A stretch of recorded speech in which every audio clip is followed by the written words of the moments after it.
This morning we've got a really neat speaker.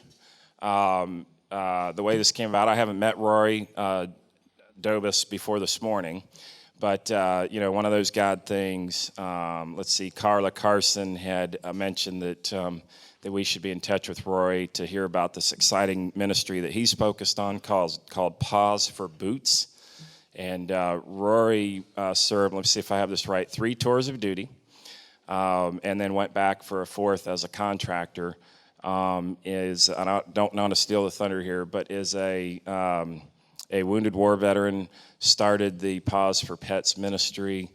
Paws for Vets ministry, and is going to tell us all about it. Okay. Oh, sorry, Paws for Boots. My bad. Yep. Yeah, that's why I'm confused. Okay, come on up. And this is Lily. Thank you. Once again, I'm Rory. If anyone hasn't met Lily, this is Lily. A little background on me real quick is that I served 9 years in the Army. I was a military police officer. The first year that I was in the war, I was actually personal security for Ambassador Paul Bremer. If you're not familiar who Ambassador Paul Bremer is, he was appointed by Bush to basically run Iraq. There was, on the news, there was the 4 statues of Saddam's head that they pulled down from the palace. Well, I was the guy standing next to the CNN camera. That's where I lived, that's where I worked. My job was taking all the big wigs, Donald Trump. I'm sorry, but yeah, I protected Hillary Clinton. Sorry guys from Benghazi, I failed you. But it was really great experience. You really kind of, in the military, any veterans here? Any military members? Oh, geez, a whole bunch. They know what I'm talking about. The brotherhood that you have in the military, nothing compares to it. The only thing that comes close is what you gentlemen have here, this ministry. The fact that you could depend on each other and know that you could call anybody at any time and know that, hey, that guy's going to be there for me. He's going to pick me up if I can't get home. He's going to give me a couple bucks if I can't get something to eat. Problem is, what happens when you get out of the military? Nobody's there. Nobody. And when I mean nobody, I mean nobody. We all know the VA doesn't take care of us. It's all over the news. Other charities are out there making a killing off of us. Nonprofit charities is the biggest business in America right now. Out of all the nonprofit charities, it's Wounded Warrior Services. Not the Wounded Warrior Project per se, though they're on the news, but it's taking care of veterans.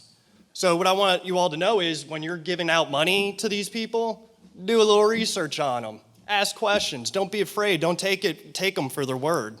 This isn't the America that used to be. It's 2014. Ask questions. Not everybody's honest. What I do with these dogs is I rescue dogs. Some charities, they breed their own dogs. Well, you know what? I felt that Lily deserved a chance to live too. So what I do is I go out and I rescue dogs in need, and I give them to a veteran who has post-traumatic stress disorder. If you don't know what post-traumatic stress disorder is, it's simple. You're driving down the road going home. You get in a car accident. You don't want to get back in the car again. Post-traumatic stress disorder. If a woman's violated by a man, post-traumatic stress disorder. If you hold your best friend in your arms while he bleeds out, post-traumatic stress disorder. Those are the things that they don't really, I'm sorry, you want something to drink? Those are the things that they don't prepare you for. I spent 17 weeks learning how to do my job in the military. Spent 2 weeks learning how to be a civilian. And I was learning how to write a resume for about the first week. So who's going to take care of me? Well, I'm going to take care of me. And I decided, while I take care of myself, why not take care of my buddy? So I brought a veteran along with me, showed him how to train a dog. Then I brought another, and he told his friend, and that friend told that friend, and next thing you know, I got my own little ministry basically going on. I'm taking guys that are afraid to come out into the public place because they're afraid of how they're going to be perceived. You hear PTSD and you think monster. Well, to a point, you're right. We can be monsters, but we could also be sensitive. We could be caring. We could be leaders. We just don't know how to control those emotions yet. What they found with dogs is dogs will naturally calm you. With science, they've even been able to show that dogs have been able to take away seizures in people. Why? Because it lowers anxiety. Why not give a veteran the best chance he possibly can? One of the things I'm working on is I'm trying to work with Sheriff Wayne Ivey, our Brevard sheriff, getting some of these dogs into the prison system. We have a lot of veterans in jail, and they shouldn't be there. They're there because we, the people of the United States of America, failed them. We didn't make sure they were taken care of. And Vietnam, sure, things have gotten better, but we're still failing. We have to make it a point, and anybody can help. You don't have to train service dogs. You don't have to take people out fishing or hunting. Spend time and talk with them. If you want to come hang out with me and talk to some of my veterans, you're more than welcome to. If you have your own personal business and you want to give back to a veteran somehow, maybe you own a car detailing shop or something, you want to donate a couple tickets, you're more than welcome to. I never ask for money because I don't need money. All I need is just people to support me and be there for me and spread the word. The money will come. That's what grants are for. That's what KBR's for. They made all that money off me, now they're gonna pay a little bit. The way I got here is pretty dark. I'm sure you guys saw the title, Out of the Darkness. I wanted to kill myself. Hardest thing for a man to admit. Being able to stand in front of a bunch of other men and say, hey, I was gonna kill myself, that's hard. I had broke my arm and tore my shoulder, roughhousing with another guy, one of my buddies. And they gave me a lot of Percocet, just flowing with Percocet. Messed me up pretty bad. Life just went downhill, not because of Percocet, just that's how life ended up. Ended up getting divorced, house going in foreclosure, no job, no friends, no family, just me in the house, in the dark, with a bunch of Percocets. Life hit rock bottom, gentlemen, and I'm 30 years old. I've been to Iraq 3 times, Afghanistan once, and this grown man was crying. I had those pills in my hand, shaking.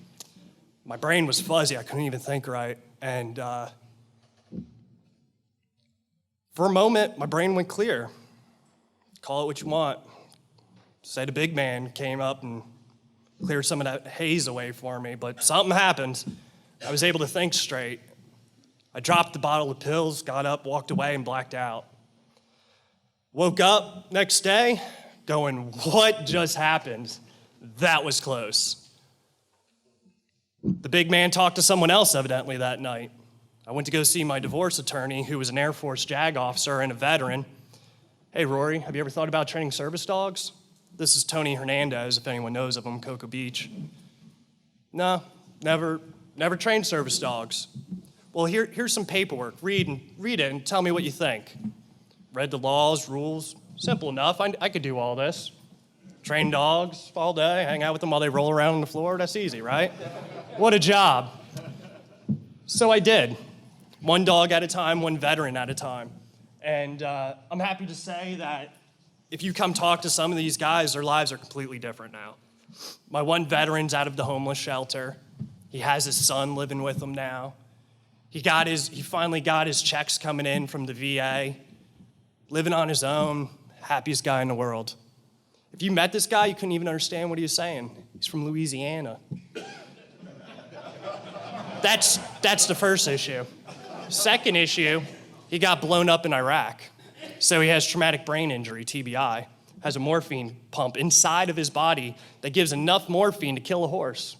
He gets that every 2 hours. He can't talk. With that dog, he talks. He can calm his heart rate down enough with all that junk going through his veins that he could actually communicate with people now. He stutters a little bit, he has a hard time, but you know what? People understand what he's saying, which means he's not afraid to talk, okay?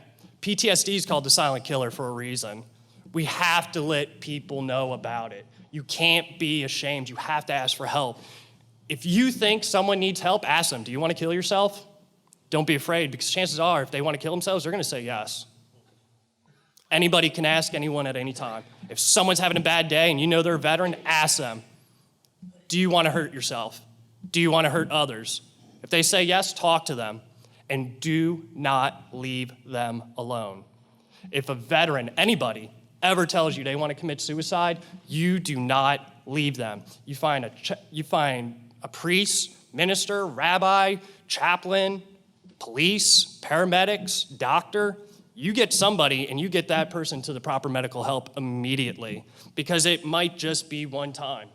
These dogs aren't the cure. One of my guys just tried killing himself the other day with some pills. I didn't judge him. When I saw him, I gave him a big hug, kiss on the cheek. I love you, brother. Don't do that stuff again. And then we just drive on. But that's what it's about, gentlemen. We have some stuff up here if you're interested, some patches, bracelets, stuff like that, but I'm not even worried about that. What I worry about is just you gentlemen hearing my story and knowing that there's veterans out there that need your help. The veterans here set the trail. It's my job now as the new generation to keep blazing the trail that my brothers set before me. Thank you for your time. Any questions?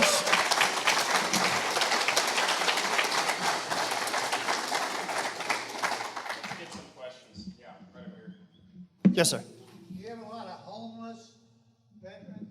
PTSD? Yes. Actually, not too many people know about it, but you gentlemen have the biggest veteran homeless shelter in Florida in your backyard.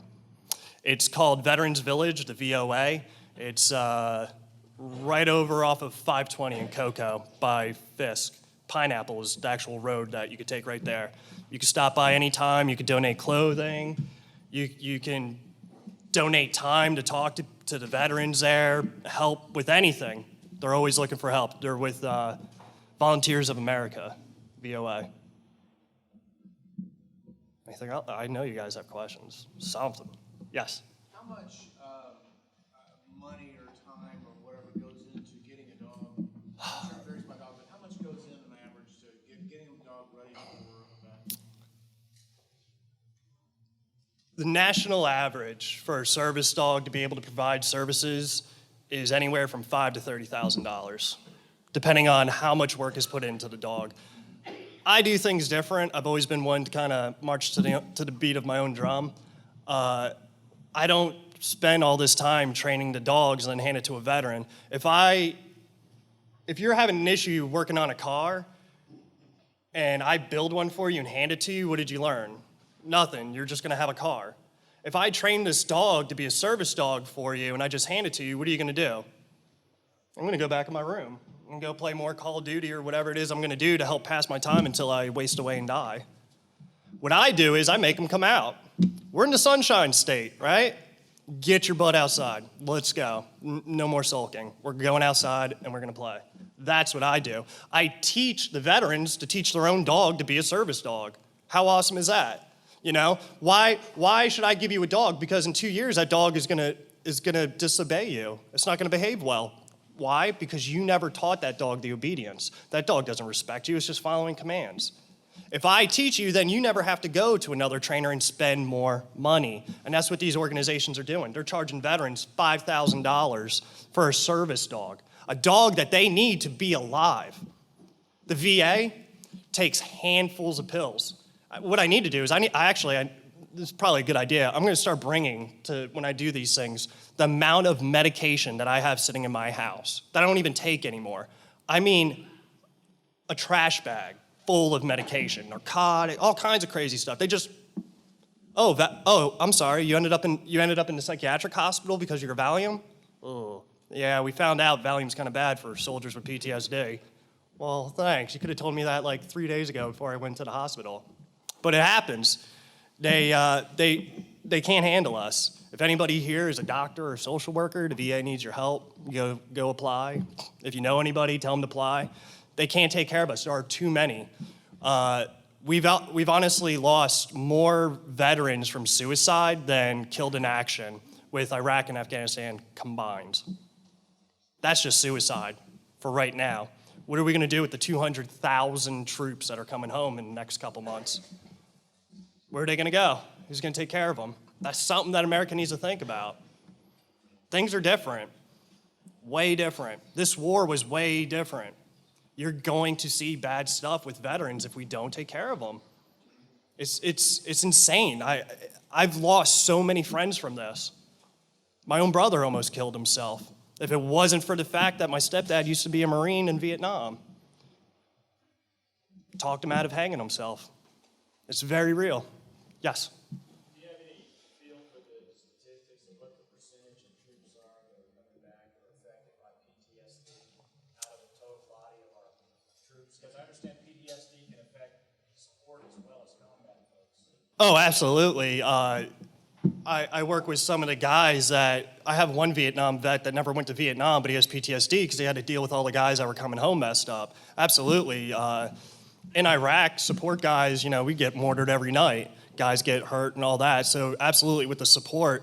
With the percentage, I really couldn't even tell you. I don't have a good number. I'm sure there is. If you go to the VA website, they actually have all that stuff. Take it for what it's worth as the VA, but they're generally pretty good when it comes to those things.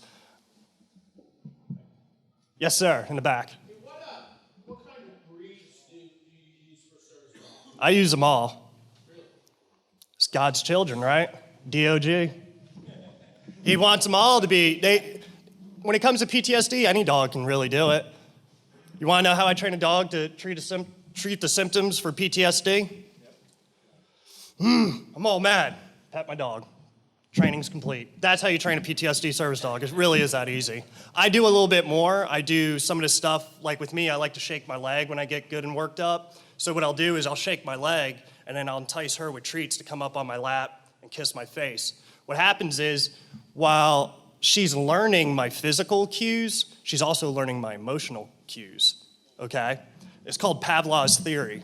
If you're not familiar with Pavlov, he rang a dinner bell every time he fed his dogs a steak, and they would salivate. Take the steak away, ring the bell, dog does the same. Same thing. All I do is I'm teaching the dog to recognize my emotions. Dogs are cheaters. They want their treats. I'm not gonna wait all day to get my treat, buddy. I'm not gonna wait for you to bounce that leg. I can tell you're getting upset, give me that treat. And then what that does is for the veteran could go, wow, why am I getting so worked? What's setting me off? Gives them time to be like, oh, it was that. I had a veteran that was over by the port, by the cruise ships, ended up spending a month in the psychiatric hospital because the engine of the boat running set him off. And then he started seeing faces of people. Freaked out at a restaurant, ended up in a corner. Those little things happen. So with the dog, I train the dogs kind of to go off the emotional part. That way you have a chance to start calming yourself down. If you have a dog and you're trying to train a behavior out of a dog that's aggressive towards another dog, you don't correct the dog when it's being aggressive. You correct the dog as soon as it looks at the other dog. Soon as that dog, you see the first stages, green, amber, and red. Human beings are no different. The psychology between humans and dogs is the exact same for the beginning 4 years of life. Exact same. You look at the two books, the only difference parts is one says human, the other one says animal. Anything else? Yes, sir. Do they have to be registered through some organization before they can always be with the vet? Now that is an outstanding question. The question was, do you have to register a service dog through an organization, tests, and that was about it with the question. Just They can be with the vet like in a restaurant. right. This is how the American Disability Act is written. To have a PTSD service dog, the only thing that is required is a letter from your doctor. That's it. That's all the law states. Downside. Joe Blow read the ADA. I'm gonna take my hoon dog into the store. I'm gonna put a vest on it, and no one's gonna ask me nothing. Why? Because there's only two questions that you can ask a person with a service dog, and if you don't know, you better know. If you own a business, you really better know, because that's $10,000 in their hand if you violate their rights, federal rights. Is that a service dog, and what service does it provide? Those are the only two questions you can ask me or anybody that has a service dog. The only two. That's it. So how do you prove it? You can't. These registries that you see online, they're bogus. They're all fake. All it is ma and pa who own a printing shop. You you're naive, you send them the $150. They send you a piece of paper that they printed and some fancy little numbers that they keep track of, I'm sure, but that's it. There is a thing called the ADI that they're working on. I met a wonderful woman who owns the Guardian Angels service dogs a little north of us. She's the biggest service dog charity in Florida, and she was gracious enough to let me see some of her training, talk to her, give me kind of insight of how things are going. They are working on something to where you can register veterans and dogs and handicap people, but it's not required. The ADA is still going to take place, but the ADI is just some way for people to make money. It's just a bunch of nonprofit charities that got together and said, hey, we're going to write a rule, and then people are going to pay us $1,000 a year to play along. But you don't even have to. So to answer your question, nothing. And that is kind of part of the issue. What I do to get around that, to make myself look, well, to show that I'm legit, all my dogs have to pass the American Kennel Club's Canine Good Citizen. Then from there, there's another certification which it came from Canada, and it's called CLASS. And I mean a hard certification, like Lily would fail it right now. She's not even ready. It's so hard that this is considered a loose leash walk. That leash goes tight twice, you fail. You're out of the test automatically. All that leash has to do is go like that. 2 times, boom, you fail. That dog needs to look like a military working dog. But those are the things I do. I also am gonna have the veterans, if they're into it, teach their dogs to be therapy dogs. Why not? Why not give back to the community? We're gonna teach agility, we're gonna teach tracking, detection, any kind of dog sport that you could think of except for bite work. I'm not doing that. I'll teach it. Because I wanna keep veterans outside. And with that, real quick, Operation Veteran Outdoors. That's who I am now. Paws for Boots is part of Operation Veteran Outdoors. We work with Sheriff Wayne Ivey, a few other people.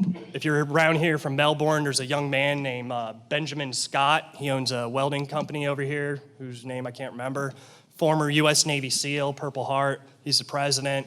We have a couple Marines with Purple Hearts, a couple former deputies. One of them now works for Merrill Lynch, VP with Merrill Lynch. So we're pretty well connected, and what we're doing is we're working with local ranchers, landowners, taking veterans out to go hunting. Get them out of that house. Let's go pig hunting. We have too many boar anyway, and if we don't eat it, we give it to the homeless because they need to eat too, right?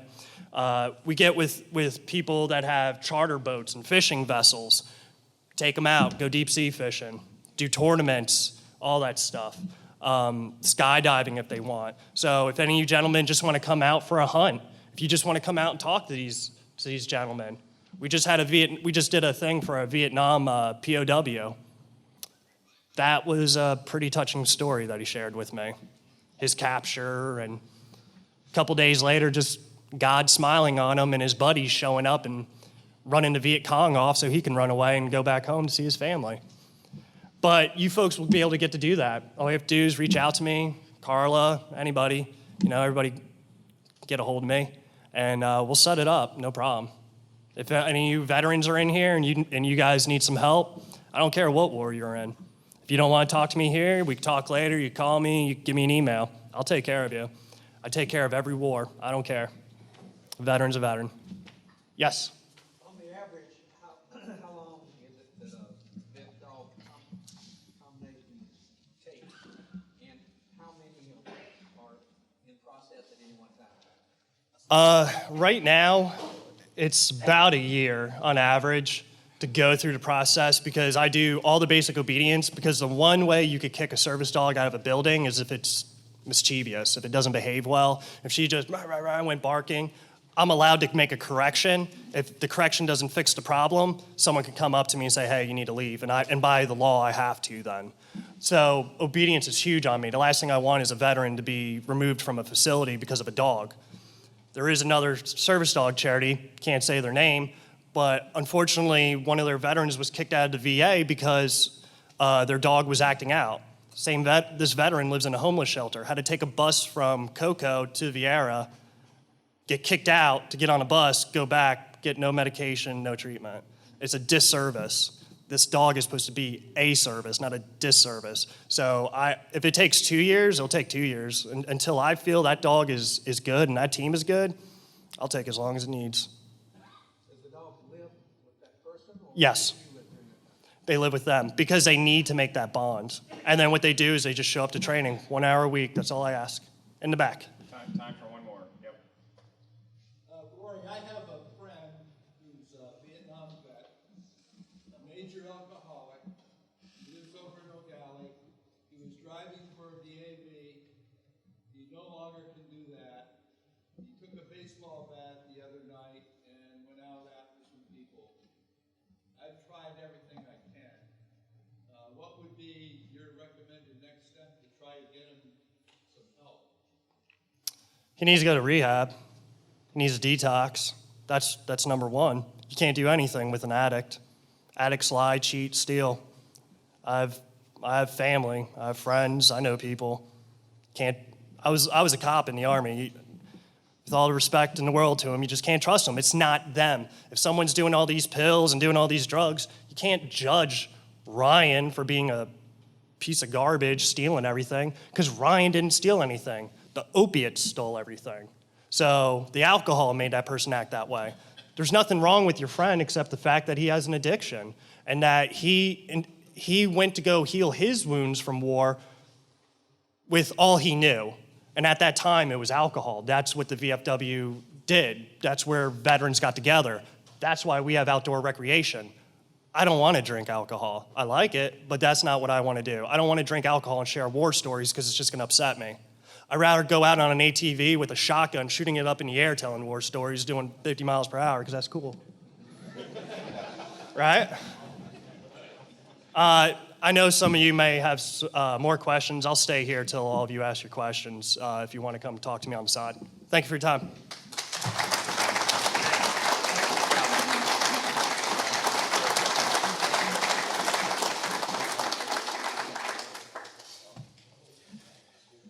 Can you believe that's his third time speaking?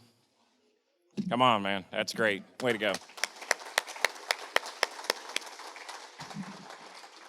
Okay, and I am a small business owner. There's actually a third question I like to ask people with service dogs, and that is, excuse me, did your dog leave me that present there? And I think that's approved, but I don't know. I'll have to check the rules on it. Okay, good. So relieved.